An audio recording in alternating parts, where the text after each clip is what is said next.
So in the previous video, I talked about how we could use equations of state to relate the pressure, volume, moles, and temperature of a gas to one another. All right. Now, as far as equations of state goes, the most common one that you're going to use throughout your career is the ideal gas law. So the ideal gas law is the simplest equation of state. Okay? And so for this one, this is something you likely saw even back in high school, right? Pressure times volume is equal to moles times the gas constant times temperature. Okay? Right? PV equals nRT, right? Pervner.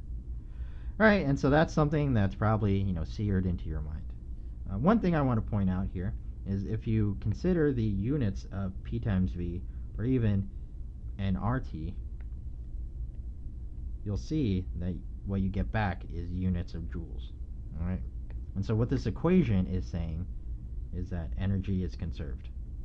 All right, so this is something that we're going to talk more about once we actually get into chapter 7, 8, and 9. Okay, and so the ideal gas law invokes law of conservation of energy.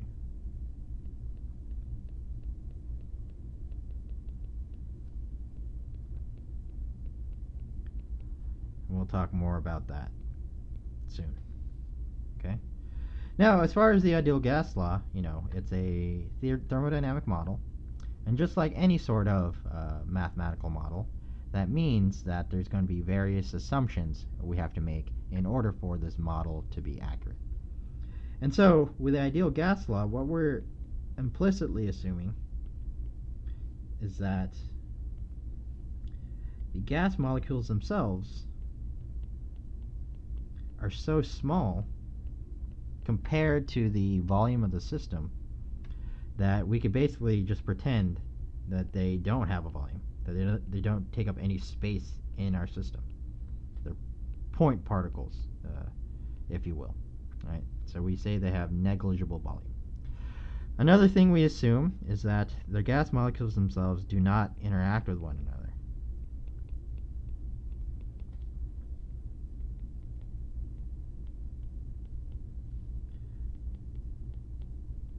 All right. And the final assumption that we also make is that when the gas molecules, if we go back to the physical picture I painted up here, when the gas molecules collide with the walls of whatever our system is, whenever they collide with those walls, they collide elastically, okay, with the container walls. And all that means is that we're assuming that when the gas molecules hit the wall, when they bounce off, they still have the same energy that they had before, or they still have the same speed that they had before they hit the wall, right? So the energy is conserved there. Okay, so that's all that means when we say the gas molecules collide elastically with the container walls. So these are the assumptions that we make for using the ideal gas law. Now, as far as when the ideal gas law is appropriate, based on these assumptions, and I'll say the ideal gas law works well if your temperature is higher than 0 degrees Celsius, or 273 Kelvin. All right. And also, if the pressure of the system is less than 1 atmosphere.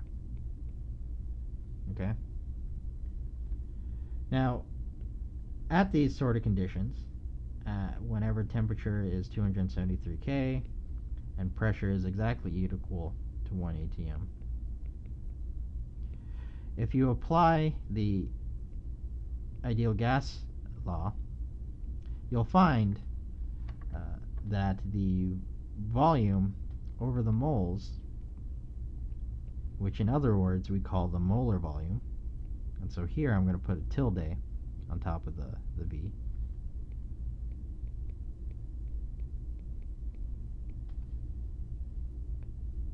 You'll find that this molar volume should be equal to 22.4 liters per mole. Okay. And so this is just a handy number to know in case you're dealing with systems that are at 0 degrees Celsius and 1 atm. Okay? These sort of conditions are otherwise known as standard temperature and pressure conditions. So, known as STP conditions. Alright? And so, the ideal gas law works well if your temperature is above 0 degrees, or if your temperature is above 273 Kelvin and the pressure is less than 1 atm. If you're not at those conditions, so at T, less than 273 K, or your pressure is greater than 1 atm, then the assumptions we made earlier break down.